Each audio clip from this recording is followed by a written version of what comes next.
Next heading है इसमें refraction.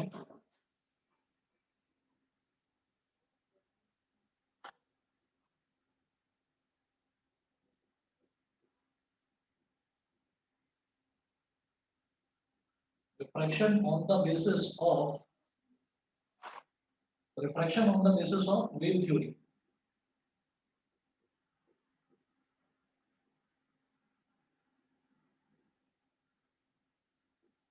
जैसे रिफ्लेक्शन होता है ना, तो रिफ्लेक्शन के तो दो लॉज होते हैं। जैसे पहला लॉ होता है कि जो फर्स्ट लॉ है वो है the incident ray and the norm incident ray the normal and the reflected ray all lie in the same plane. ये तो फर्स्ट लॉ है। उसके बाद जो सेकंड लॉ होता है, angle of incidence should always be equal to the angle of reflection. तो ये दो लॉज तो आपके ये हो गए रिफ्लेक्शन के। उसके बाद में जब हम रिफ्रैक्शन की बात करते हैं, तो रिफ्रैक्शन में पहला तो लॉ वही आएगा, the incident ray the normal and the refracted ray they all must lie in the same plane. तो पहला लॉ तो यही होगा, जैसा कि रिफ्लेक्शन में था वैसा ही होगा। और उसके अलावा जो दूसरा लॉ है, दूसरा लॉ ये होता है कि the sine of angle of incidence, the ratio of the sine of angle of incidence to the ratio of the sine of angle of refraction, यानी कि sine I upon sine r must be equal to refractive index of that medium. याद होगा आपको, Snell's law को हम बोलते थे mu is equal to sine I upon sine r. ठीक है, mu is equal to sine I upon sine are, ये होता था। ठीक, तो अब यूजिंग वेव थ्योरी में उसको प्रूव करूंगा। देखिएगा, यहाँ पर हमारे पास एक सरफेस है।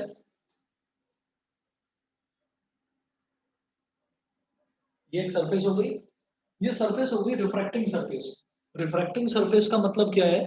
रिफ्रैक्टिंग सरफेस का मतलब क्या है कि इस तरफ तो एक एक मीडियम है और इस तरफ कोई दूसरा मीडियम, इधर एक मीडियम है इधर दूसरा मीडियम है। मतलब रिफ्रैक्शन में क्या होता है कि जो रे ऑफ लाइट है ना, वो एक मीडियम से ट्रेवल करके दूसरे मीडियम में एंटर करती है, तब जाकर रिफ्रैक्शन होता है। तो हमने क्या कहा कि चलिए एक मीडियम जो है, यहाँ वाले को आप रेयरर मीडियम मान लीजिए, यहाँ वाले को आप डेंसर मीडियम मान लीजिए। तो उस तरीके से अगर मैं इसको करूं आगे, तो बस अंतर सिर्फ और सिर्फ इतना रहेगा कि वहां पर हमारे पास जो हम नॉर्मली जो हमने अब तक रिफ्लेक्शन और रिफ्रैक्शन करा है, तो वहां पर हमारे पास एक रे आती है, यहाँ पर एक पूरी की पूरी वेव आएगी। तो जरा देखना, पूरी वेव जो है जिसको हम वेव फ्रंट बोलते हैं, वेव फ्रंट समझ लीजिए ऐसे आया और ऐसे टकराया, ये हो गया। इसको बेटा बोलेंगे हम incident incident wave front. Incident wave front ऐसे आकर टकराया, मतलब पूरी वेव टकराई, रे नहीं टकराएगी, वेव टकराएगी। तो वेव टकराई जब आकर ऐसे, तो अब मैंने क्या करा कि जिस पॉइंट पर ये टकराई है, जिस पॉइंट पर सबसे पहले देखिए टकराना तो ये था कि रे तो है नहीं है, ये पूरी की पूरी वेव फ्रंट है, तो वेव फ्रंट पूरी की पूरी आगे ऐसे टकराई। तो इस पॉइंट पर टकराई, तो इस पॉइंट पर मैं एक नॉर्मल ड्रॉ करूंगा। नॉर्मल का मतलब परपेंडिकुलर ड्रॉ करूंगा। तो मैंने यहाँ पर परपेंडिकुलर ड्रॉ कर दिया ऐसे,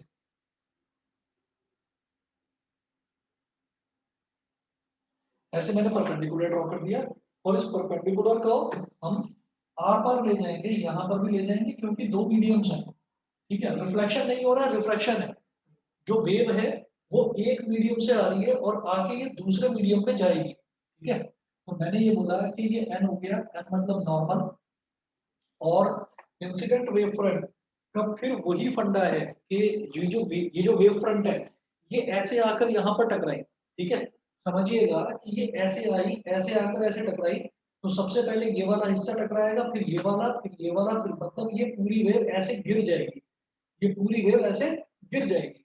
तो जब ये पूरी वेव इस तरीके से गिरेगी, तो मतलब ये वाला जो ऊपर वाला टॉप मोस्ट पॉइंट है, ये टॉप मोस्ट पॉइंट में तो आकर यहाँ पर टकराएगा ऐसे। ठीक है, तो मैं एक काम करता हूँ, इसमें मुझे जरूरत पड़ेगी, तो मैंने ऊपर जो ये लिखा है ना, wave theory, refraction on the basis of wave theory, मैं इसको मिटा, थोड़ी सी जगह जगह की जरूरत पड़ेगी है।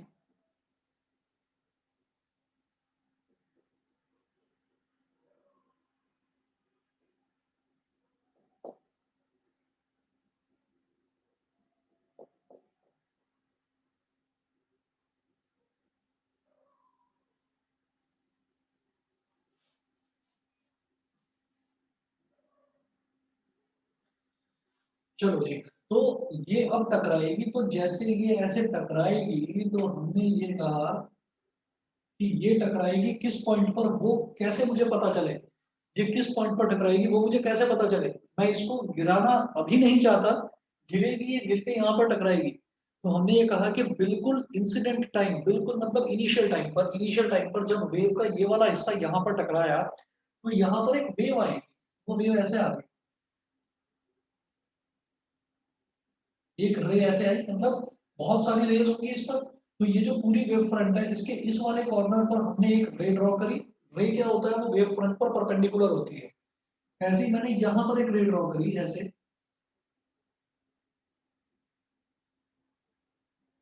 एक रे ऐसे ड्रॉ करी हमने, ये हमारी इंसिडेंट वेव फ्रंट है। तो ये जो रे है, ये रे कैसे जाएगी ऐसे,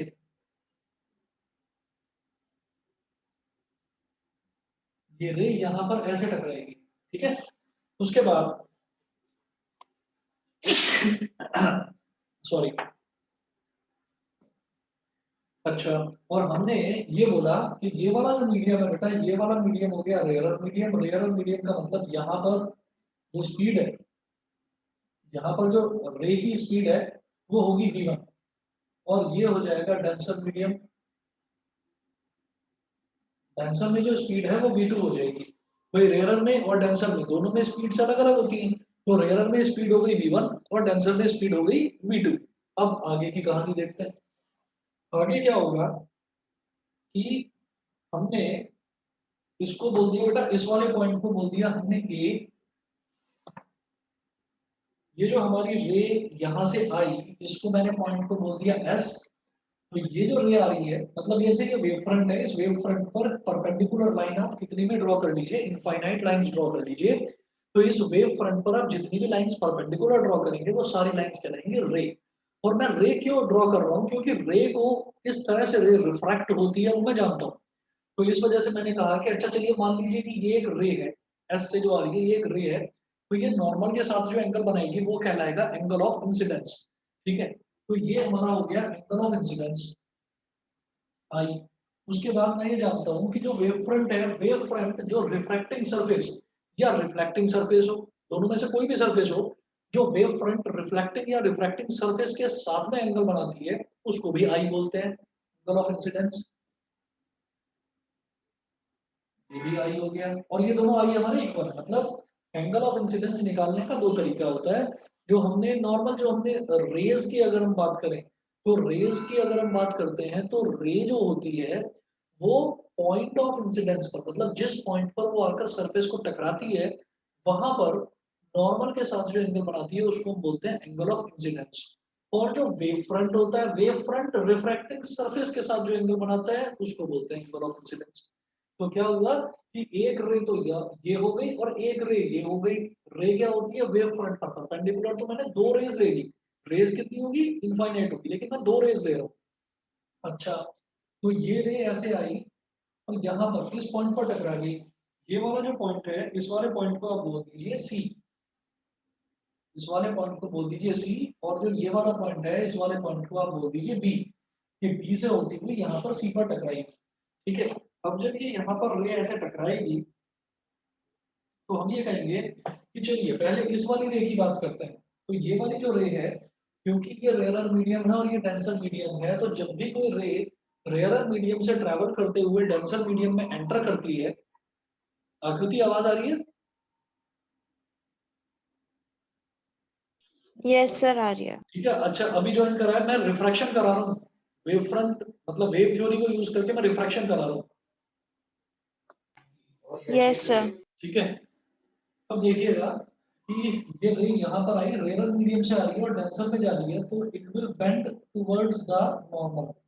ये नॉर्मल की तरफ बेंड हो जाएगी, मतलब ये ऐसे स्ट्रेट ना जाकर नॉर्मल की तरफ बेंड हो जाएगी ऐसे।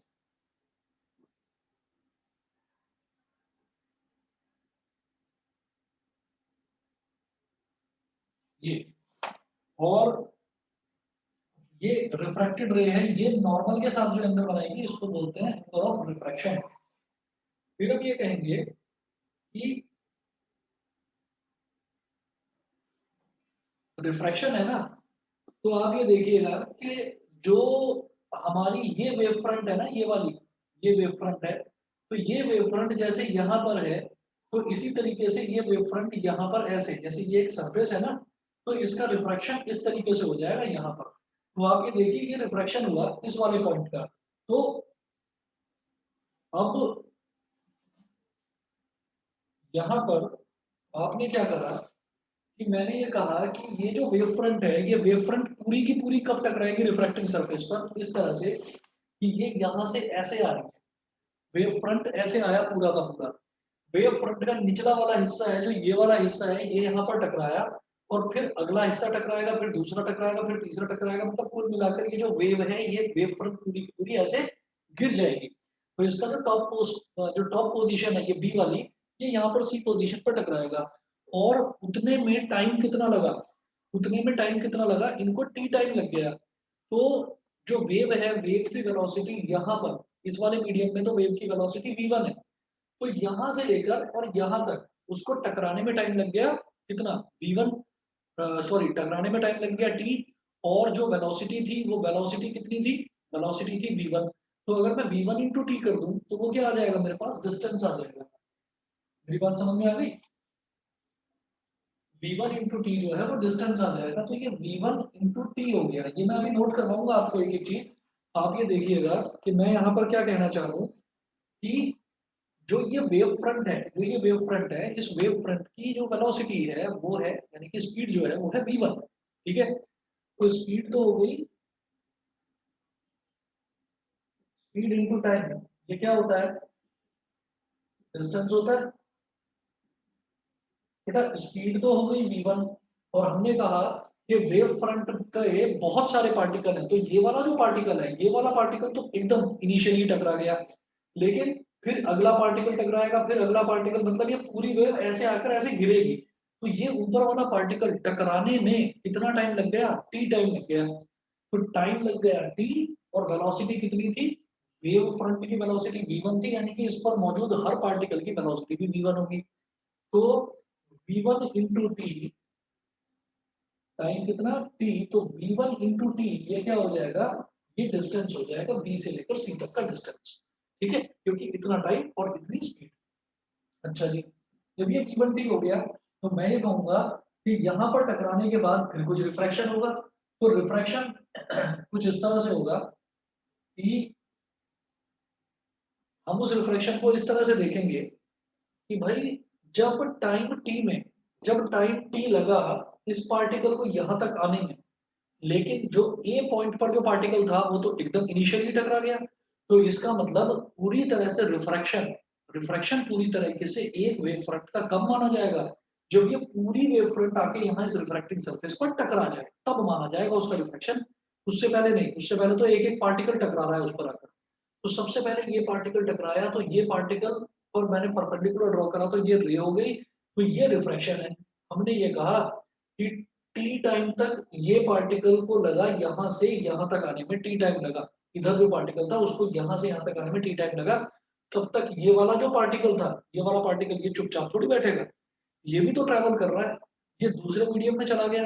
तो दूसरे मीडियम में जो वेव थी उसकी वेलोसिटी कितनी थी, v2 थी, तो इसका मतलब वेव पर मौजूद हर पार्टिकल की वेलोसिटी v2।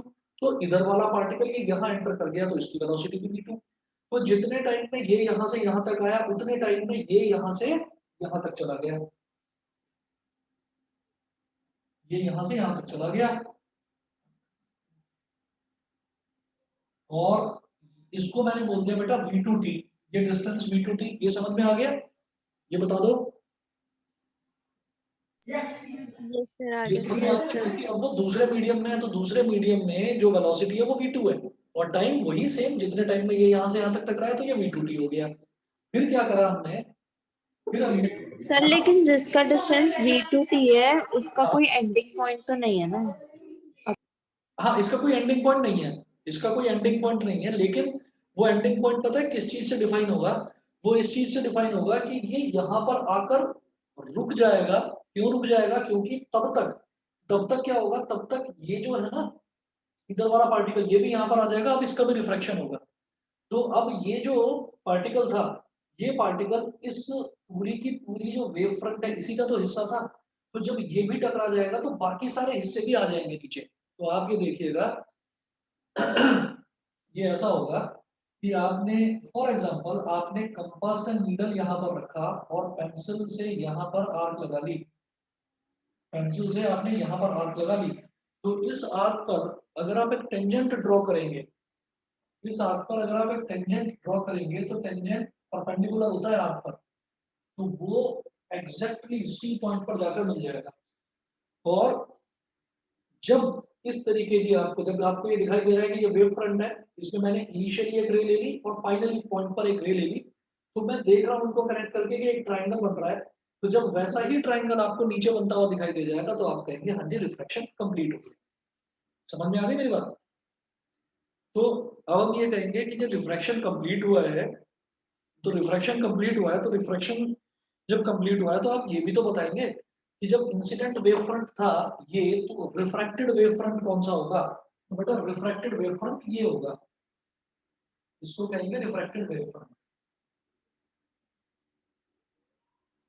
फिर लगता है कि नहीं जी ये चीज तो समझ में नहीं आई। अभी बताता हूँ क्या है कि जैसे इंसिडेंट वेव फ्रंट है, तो इंसिडेंट वेव फ्रंट जो है वो क्या है, वो एक रे नहीं है, वो एक पूरी की पूरी वेव है। तो ये पूरी की पूरी वेव इस तरीके से आ रही है, तो ये पूरी की पूरी वेव ऐसे पहले यहाँ पर टकराई, फिर यहाँ से ऐसे पूरी टकराई, टकराने के बाद फिर इसकी जो इमेज है वो इस तरह से बन गई यहाँ पर ऐसे। मतलब ये जो बीच में लाइनें और रेज बनाएंगे ये समझाने के लिए बनाएंगे। आप ये समझिए कि इंसिडेंट वेव फ्रंट में, इंसिडेंट वेव फ्रंट ये है और रिफ्रैक्टेड वेव फ्रंट ये है, मतलब इसकी इमेज ऐसे बनी है दूसरी तरफ। ये समझ में आ गया? Yes, sir. ठीक है प्रिया, क्लियर है? Yes, sir. ठीक है, चलिए जी। इसके बाद हम ये कहते हैं कि जिस तरह से मैं ये बोलता हूँ कि incident wave front refracting surface के साथ जो एंगल बनाती है उसको हम एंगल ऑफ इंसिडेंस बोलते हैं, उसी तरह से रिफ्रैक्टेड वेव फ्रंट जो रिफ्रैक्टिंग सरफेस के साथ एंगल बनाएगी उसको हम एंगल ऑफ रिफ्रैक्शन बोल देंगे, यानी कि आर,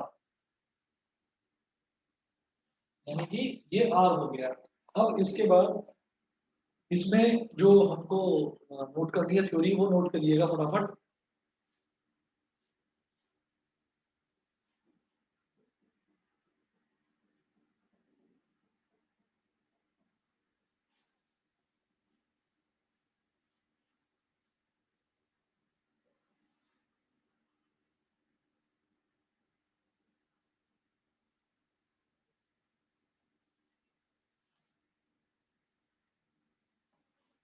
थ्योरी नोट करिए। थ्योरी है consider a plane wave front AB incident on a plane surface XY।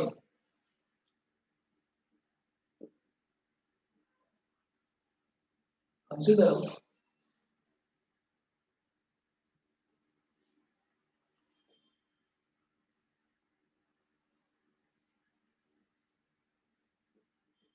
a plane wavefront AB, plane wavefront AB incident on a plane surface XY separating two media, incident on a plane surface XY separating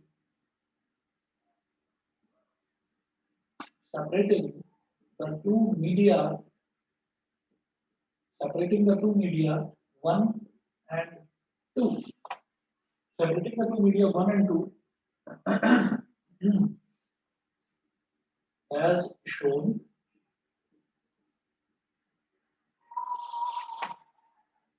But V1 and V2 with the velocities of light. Next point, let V1 and V2 be the, let V1 and V2 be the velocities. ये दिखाई नहीं दे रहा होगा, इधर कर रहा हूँ। Let V1 and V2 be the velocities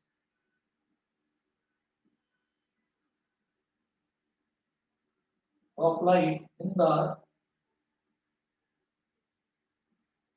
velocities of light in the two media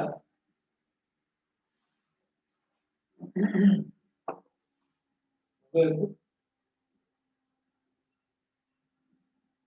V1 is greater than V2, तो ये तो बिल्कुल ऑब्वियस है। ये रेयर मीडियम है, मीडियम वन रेयर मीडियम है, तो वहां पर वेलोसिटी ज्यादा होगी, और मीडियम टू जो है वो डेंसर मीडियम है, तो वहां पर वेलोसिटी कम होगी, तो V1 is greater than V2। उसके बाद हम ये कहेंगे next point, the wave front first strikes at point A,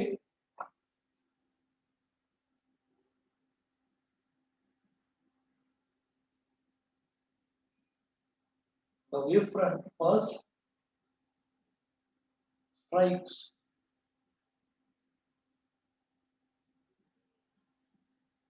at point A, and then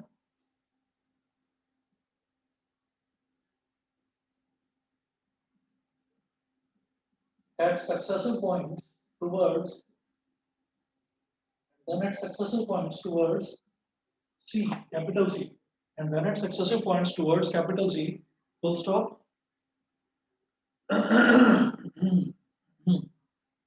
फिर next line लिखेंगे, let the disturbance take time t to travel from B to C.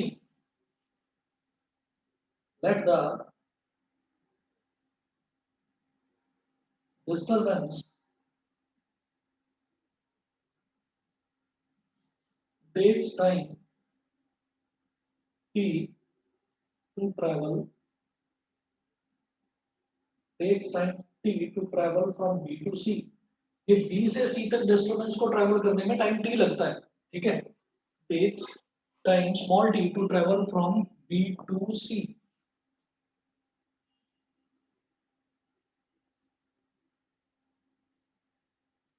B to C, full stop। फिर हम ये कहेंगे then BC is equal to V1t, यहीं पर comma लगाकर लिख दीजिए, then BC is equal to V1t, ये हो गया। During the time the disturbance from B reaches the point C, बल्कि यहाँ लिखेंगे यार, during this time, during this time, ये जो टाइम है t टाइम में ही, during this time the secondary wavelets from point A must have spread over a hemisphere, अच्छा इसको पॉइंट को डी बोल दीजिए। during this time the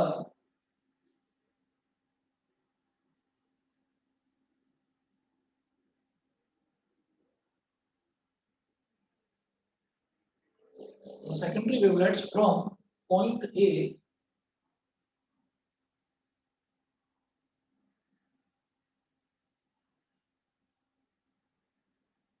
must have spread, during this time the secondary wavelets from point A must have spread over a hemisphere of radius, must have spread over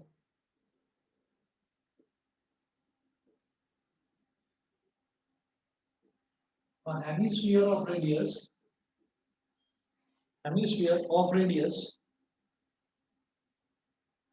AD is equal to V2T in the second medium of radius, AD is equal to V2T in the second medium. Full stop. In the second medium.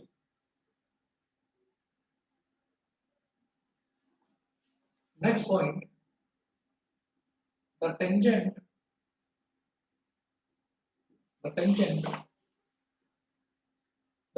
plane CD drawn from point C. The tangent plane CD drawn from point C, over this drawn from point C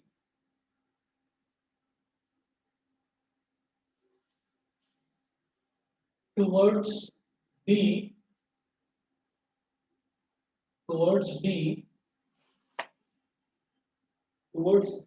be the new refracted wavefront will be the new refracted wavefront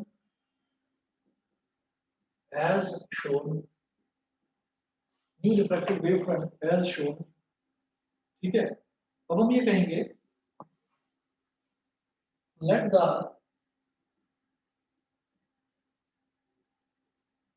angles of incidence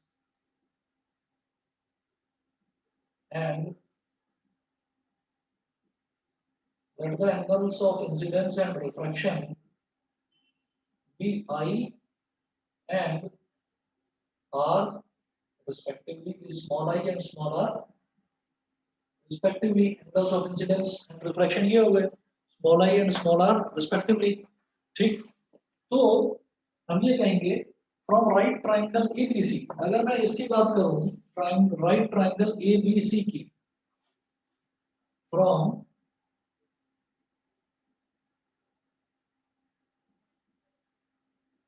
right triangle ABC, अगर right triangle ABC की बात करें तो यहाँ से देखिए मेरे को क्या करना है, मैं यहाँ पर स्नेल्स लॉ वेरीफाई करना चाहता हूँ. स्नेल्स लॉ मतलब क्या होता है कि sin I upon sin r must be equal to a constant. Constant क्या होता है, वो रिफ्रैक्टिव इंडेक्स बोल देते हैं उसको. तो मैं sin I कैलकुलेट करना चाहूंगा, तो ऑब्वियस सी बात है कि I कहाँ पर है, ट्राइंगल ABC में. ठीक है, तो ये 90 डिग्री का एंगल होगा. सिमिलरली जो टेंजेंट के ऊपर जो एक कर्व बनता है, उस कर्व के ऊपर जो मैं टेंजेंट ड्रॉ करता हूँ, वहाँ 90 डिग्री का एंगल बनता है. तो एक तो मुझे लेना है ट्राइंगल ABC, दूसरा मुझे लेना है दूसरा मुझे लेना है ट्राइंगल ADC, ताकि मैं R निकाल सकूं. तो मुझे साइन R निकालना है और साइन I निकालना है. तो सबसे पहले साइन I की बात करते हैं. From right triangle ABC sine I, sine of angle of incidence, sine I कितना हो जाएगा बेटा, जो एंगल होता है ना, एंगल के ठीक सामने वाली साइड को परपेंडिकुलर बोल देते हैं, और 90 डिग्री के ठीक सामने वाली साइड हो जाती है हाइपोटेन्यूज. तो साइन I क्या हो जाएगा, BC upon AC. Sine I हो जाएगा BC upon AC, BC upon AC. फिर मैं बोलूंगा now from right triangle ADC, अगर हम राइट ट्राइंगल ADC की बात करें तो यहाँ पर साइन R, ये R क्या हो जाएगा, R के ठीक सामने वाला जो साइड है वो परपेंडिकुलर हो गया. ठीक है, और जो 90 डिग्री के सामने वाला साइड है ये हाइपोटेन्यूज हो गया, परपेंडिकुलर अपॉन हाइपोटेन्यूज. तो साइन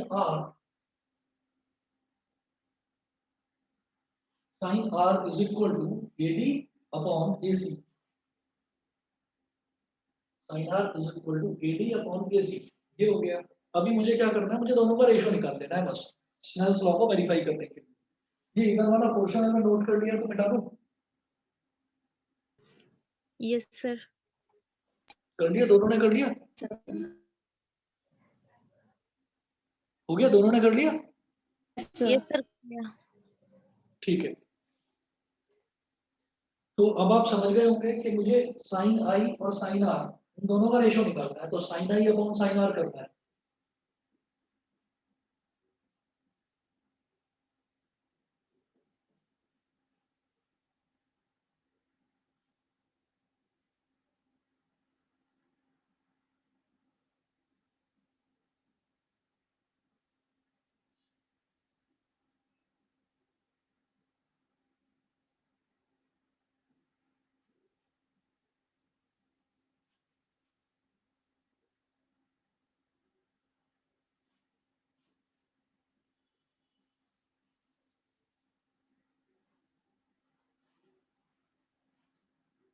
तो sine I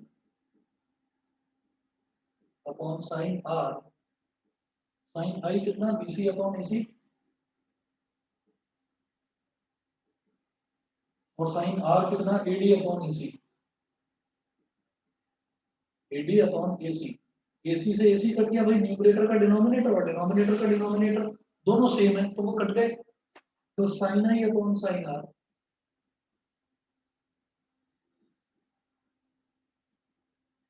BC upon AD आ गया, BC अपॉन AD. और देखिए ये जो BC है ये क्या है, V1T, और जो AD है, AD क्या है, V2T। V1T अपॉन V2T, T से T कैंसिल आउट हो गया, तो sine I upon sine R is equal to V1 upon V2 आ गया, V1 upon V2।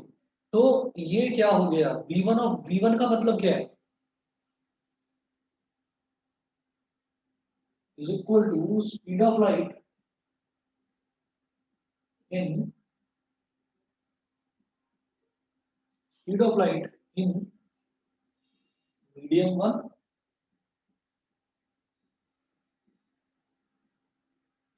Speed of light in medium one upon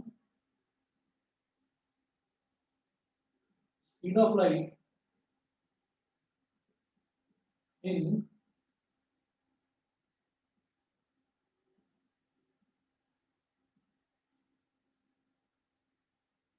speed of light in medium 1 upon speed of light in medium 2।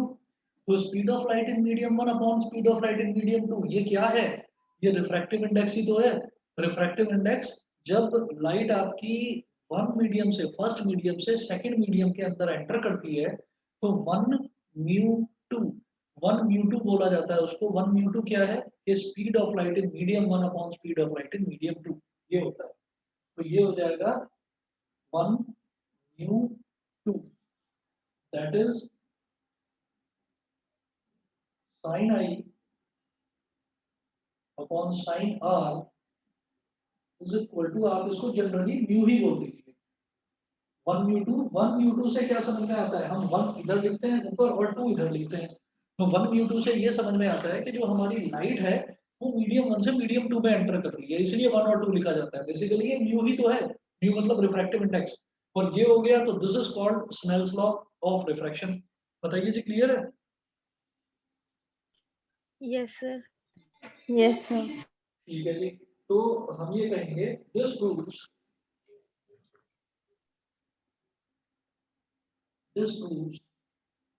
Snell's law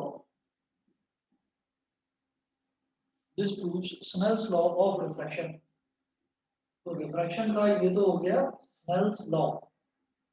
और दूसरा law क्या होता है, दूसरा law वही, the incident light, the incident ray, the refracted ray and the normal to the point of incidence, they all lie in the same plane. तो यहाँ पर इंसिडेंट रे ना बोलकर incident wave front, refracted wave front और normal की बात करी जाएगी। तो उसको प्रूव नहीं करना है, उसको थ्योरेटिकली बस दो तीन लाइन है वो लिखकर समझाना है। मैं ये बिठा रहा हूँ इधर से।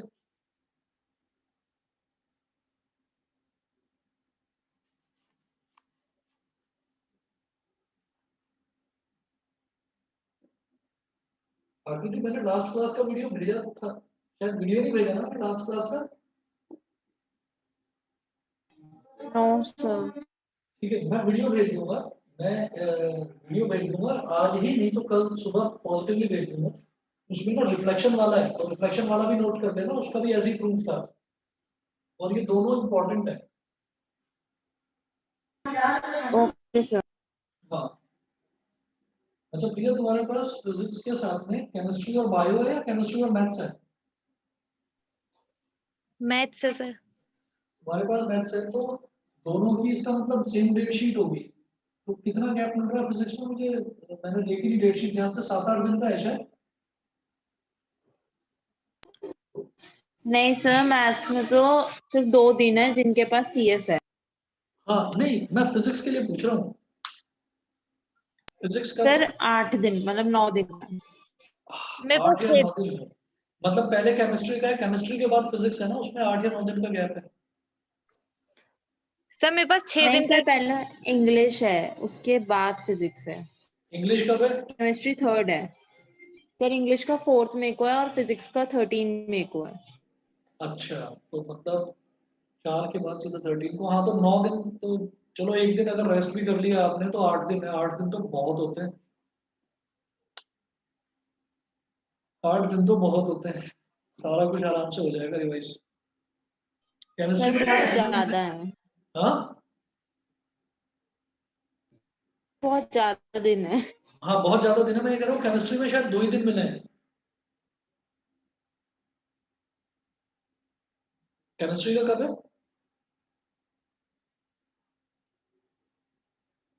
आवाज 18th को। 18th को ना, वही तो केमिस्ट्री में आपको 2 ही दिन मिले हैं, 16 और 17। नहीं अब सर, फिजिक्स का 13 को है ना, तो 4 दिन हो गए। अच्छा अच्छा अच्छा, हाँ फिजिक्स का 13 को, 13 के बाद 18। हाँ ठीक है, वो भी सही है। ठीक है, डेट शीट तो अच्छी आई है, अच्छा टाइम मिल गया आपको। चलिए जी, अब इसके बाद 2-3 लाइन लिखिएगा जो इसका सेकंड लॉ है रिफ्रैक्शन का। उसमें लिखिएगा since the incident ray the normal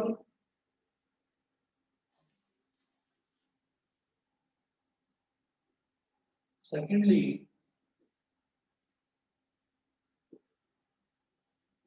since the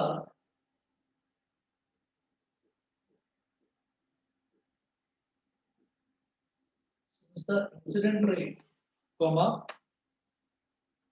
since the incident ray comma the normal and the refracted ray are respectively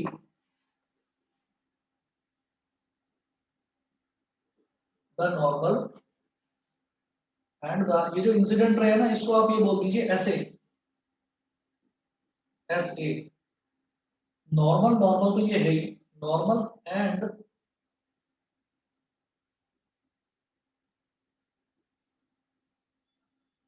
the refracted ray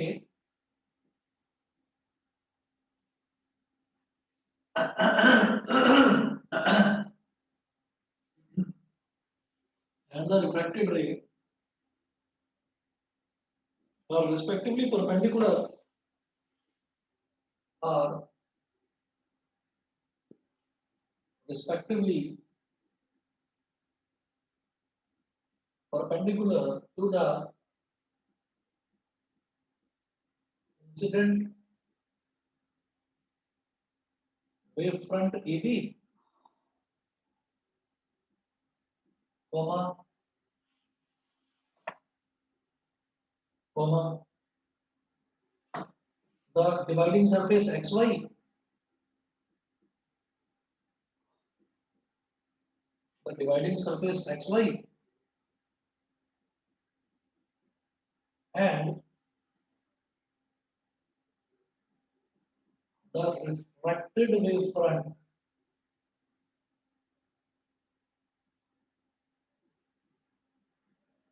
and the refracted wavefront CD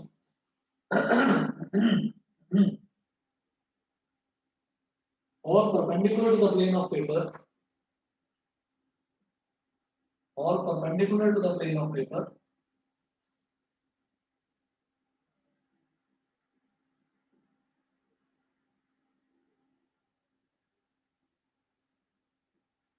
comma, so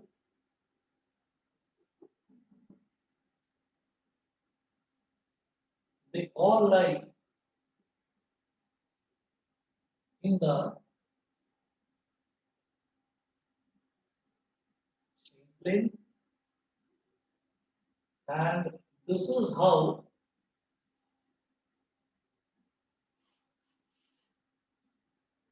second law of refraction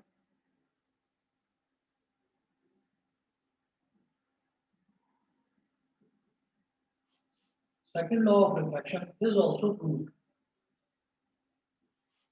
तो यही है, आप ये देखिएगा कि क्योंकि जो incident ray है वो इंसिडेंट वेव फ्रंट पर परपेंडिकुलर है, जो रिफ्रैक्टेड रे है वो रिफ्रैक्टेड वेव फ्रंट पर परपेंडिकुलर है, जो नॉर्मल है वो इस डिवाइडिंग सरफेस को ना यहाँ पर एक्स वाई बोल दीजिए, एक्स और वाई, ये इस डिवाइडिंग सरफेस पर परपेंडिकुलर है। तो इंसिडेंट रे, नॉर्मल और रिफ्रैक्टेड रे, ये तीनों के तीनों सेम प्लेन में है, तो इन तीनों पर परपेंडिकुलर ही तो है हमारे। इंसिडेंट वेव फ्रंट वो इस पर perpendicular, refracting surface X Y वो नॉर्मल पर परपेंडिकुलर, और रिफ्रैक्टेड वेव फ्रंट वो रिफ्रैक्टेड रे पर परपेंडिकुलर। तो अगर कोई तीन रेज जो है वो सेम प्लेन में लाई कर रही है, तो उन तीन रेज पर परपेंडिकुलर जो तीन वेव फ्रंट्स हैं वो भी तो सेम प्लेन में लाई करेंगे। तो वही चीज यहाँ पर एक्सप्लेन करी गई है, and this is how second law of refraction is also verified. बताइए जी, क्लियर है? Yes sir. ठीक है, चलिए जी। इसके बाद में नेक्स्ट आप नोट करेंगे इसमें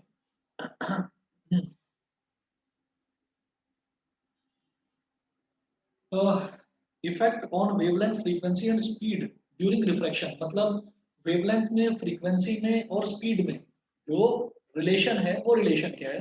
तो बस उसमें कोई लंबा चौड़ा नहीं है, बस वो रिलेशन नोट करना है, क्योंकि इसमें ना डायरेक्टली एक छोटा सा न्यूमेरिकल आ जाता है। वो अभी बताता हूँ, मैं इधर ये मिटा रहा हूँ, यहाँ बताता हूँ।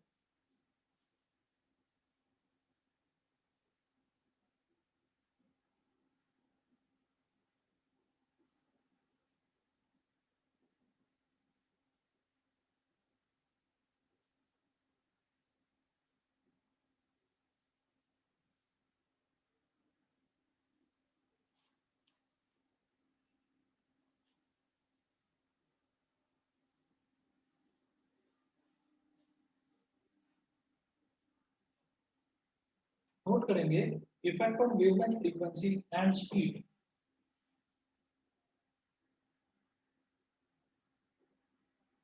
Effect on wavelength, frequency, effect on wavelength, comma frequency and speed during refraction। जब रिफ्रैक्शन होता है किसी भी वेव फ्रंट का, तो वेवलेंथ, फ्रीक्वेंसी और स्पीड, वेवलेंथ, फ्रीक्वेंसी और स्पीड, उस पर क्या फर्क पड़ता है रिफ्रैक्शन के दौरान, इन तीनों टर्म्स पर क्या फर्क पड़ता है। तो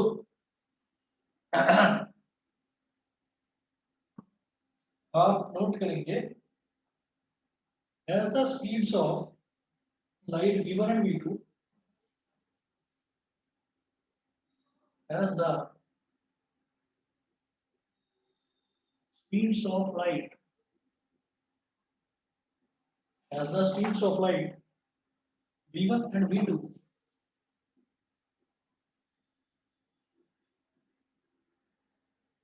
v1 and v2 are different,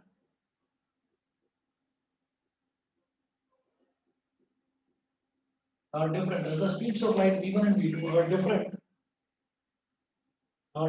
in the two media,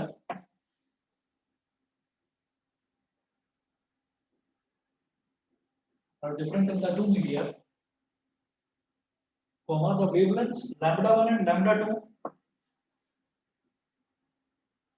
the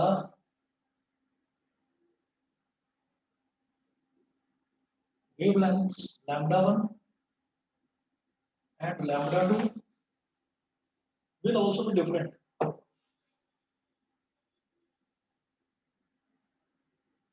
will also be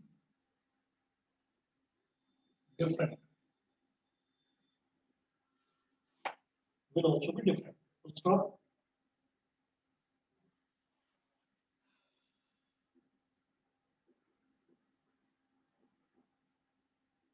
by using the relation,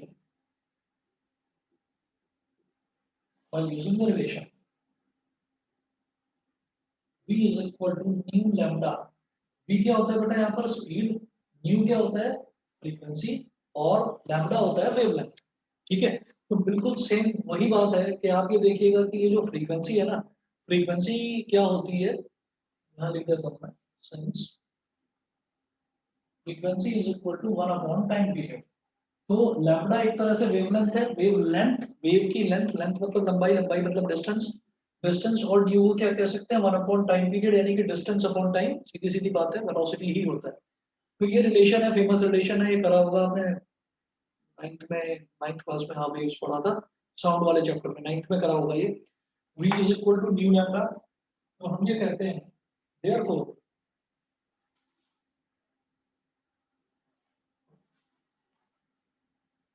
therefore 1 mu2 is equal to v1 upon v2। 1 mu2 is equal to v1 upon v2 होता है।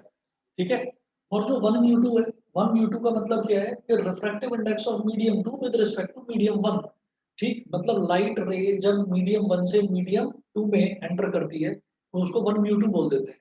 तो इसका जो formula है speed के term में तो v1 upon v2 होता है, लेकिन 1 म्यू 2 को रिफ्रैक्टिव इंडेक्स का रेशियो क्या निकाला जाता है, म्यू 2 अपॉन म्यू 1। तो 1 म्यू 2 को हम बोलते हैं mu 2 upon mu 1, refractive index of medium 2 with respect to medium 1, mu 2 upon mu 1, लेकिन स्पीड सीधी सीधी होती है v1 अपॉन v2। अच्छा, ये v1 अपॉन v2 हो गया। अब v1 अपॉन v2 को मैं क्या बोल दूंगा, जो फ्रीक्वेंसी है, frequency is going to be the same, मैं लिखूंगा न्यू लैम्डा 1, और v2 के लिए भी न्यू लैम्डा 2, न्यू से न्यू कैंसिल आउट हो गया, तो ये हमारा आ गया v2 upon v1 is equal to v1 upon v2 is equal to lambda 1 upon lambda 2।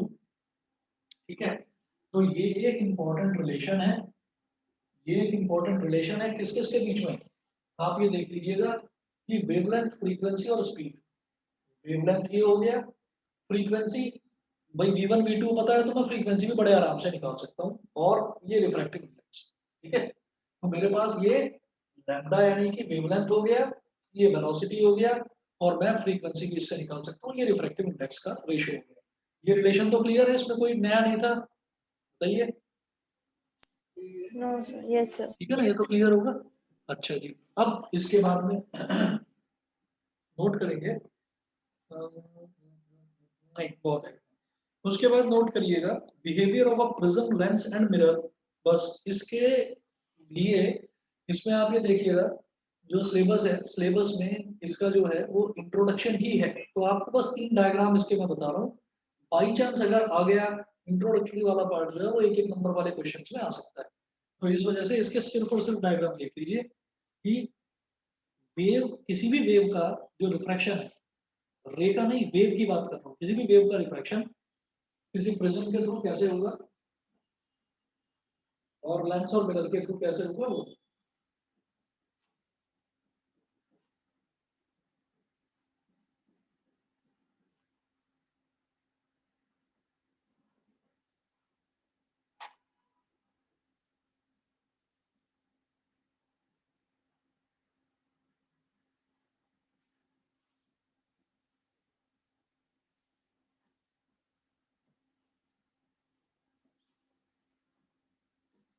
Behavior of a prism lens and mirror.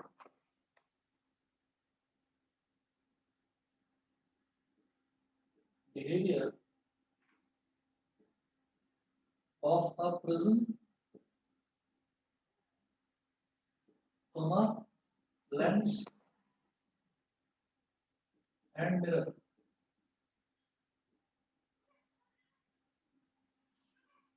Prism, lens और मिरर का wave theory में किस तरीके का बिहेवियर होता है, तो बिल्कुल सिंपल है। आप ये देखिएगा कि अगर मैं प्रिज्म की बात करूं तो पहला है केस ऑफ प्रिज्म,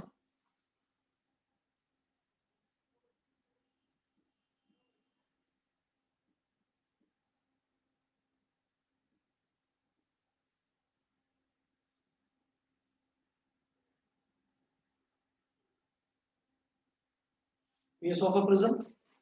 अब इसमें हमने ये कहा कि यहाँ पर एक इंसिडेंट वेव फ्रंट है, इंसिडेंट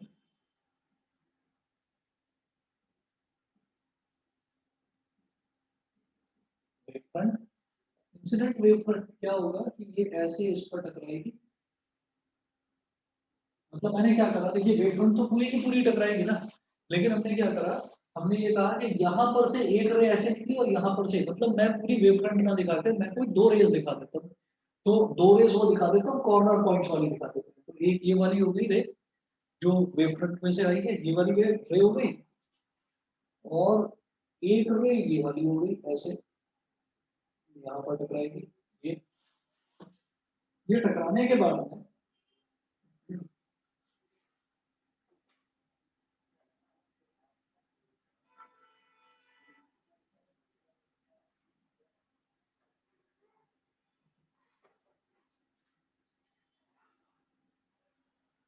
हमारा रिफ्रैक्टेड वेव फ्रंट ऐसे बन जाएगा, समझ रहे हैं? तो यहाँ पर मैंने प्लेन वेव फ्रंट इस तरह से लिया, रिफ्लेक्टेड वेव फ्रंट ऐसे बन जाएगा, बस इतना याद रखिए, इसमें और कुछ नहीं करना।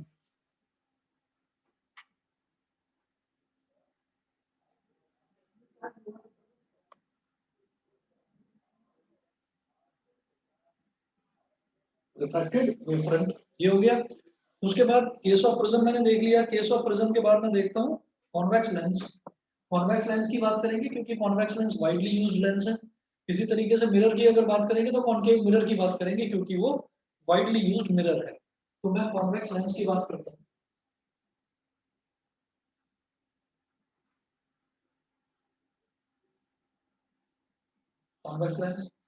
कॉन्वेक्स लेंस बना लेंगे।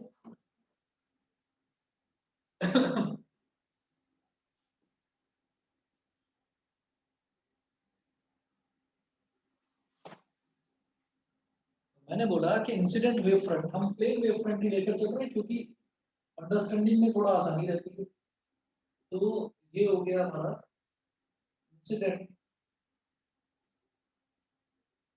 Incident wave front. दिखाई दे रहा है बेटा दोनों को? Yes sir. Incident wave front. तो इंसिडेंट वेव फ्रंट में क्या होगा कि आप ये देखिएगा कि एक रे ऑफ लाइट यहाँ से, मैंने एक रे ऑफ लाइट ऐसे दिखा दी। रे ऑफ लाइट तो वेव फ्रंट पर परपेंडिकुलर ही हुआ, तो एक रे ऑफ लाइट ऐसे दिखा दी, एक रे ऑफ लाइट ऐसे दिखा दी, एक रे ऑफ लाइट ऐसे दिखा दी। कॉन्वेक्स लेंस जो होता है, कॉन्वेक्स लेंस हमारा कन्वर्जिंग लेंस होता है। कन्वर्जिंग लेंस का मतलब क्या है कि ये जो रे ऑफ लाइट्स है, ये इन रे ऑफ लाइट्स को एक जगह मिला देगा, कन्वर्ज कर देगा।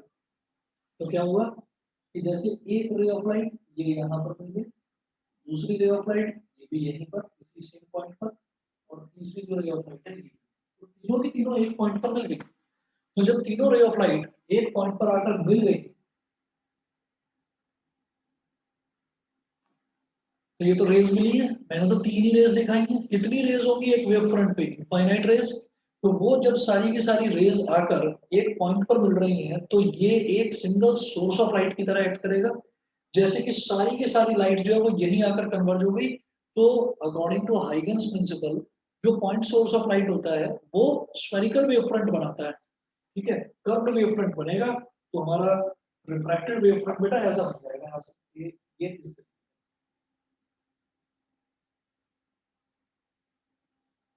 बताइए जी, क्लियर है? Yes sir. आकृति समझ गए ये वाली चीज? Yes sir. ठीक है। उसके बाद तीसरा देखते हैं। ये तो कॉन्वेक्स लेंस हुआ।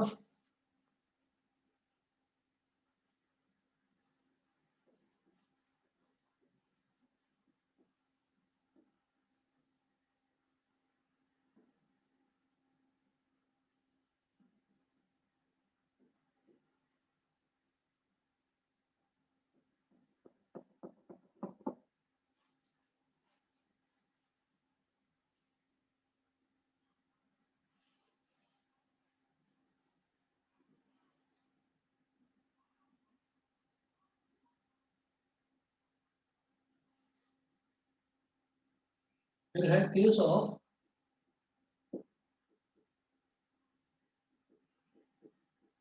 Concave mirror. कॉन्केव मिरर की बात करते हैं तो कॉन्केव मिरर का केस कैसा है?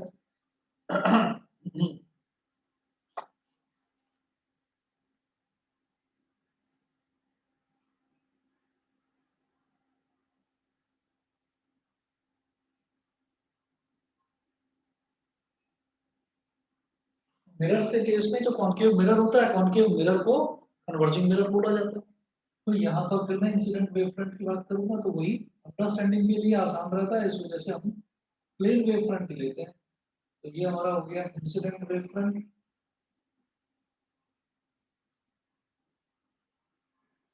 यहाँ से एक रे ऑफ लाइट को दिखा दिया ऐसे, एक रे ऑफ लाइट को ऐसे दिखा दिया, दूसरी रे ऑफ लाइट को ऐसे दिखा दिया, तीसरी रे ऑफ लाइट को ऐसे। तो हमने कोई तीन रे ऑफ लाइट ले ली।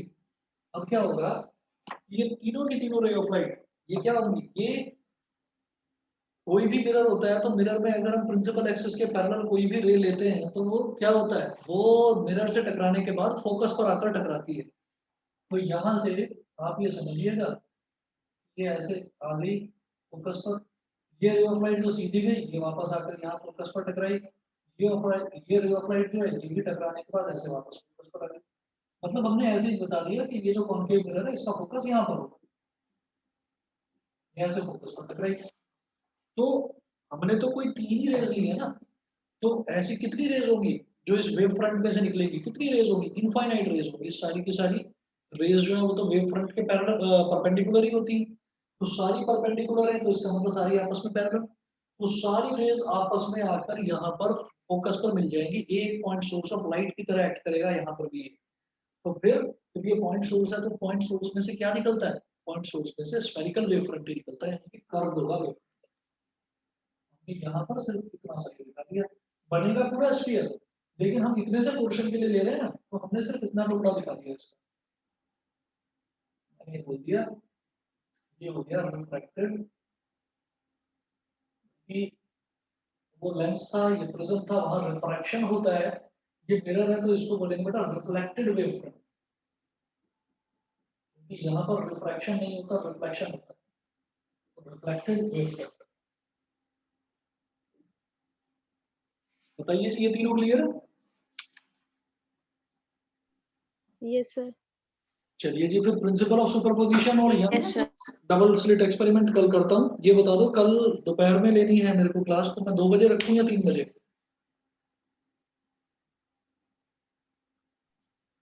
सर 3 बजे रख दीजिए।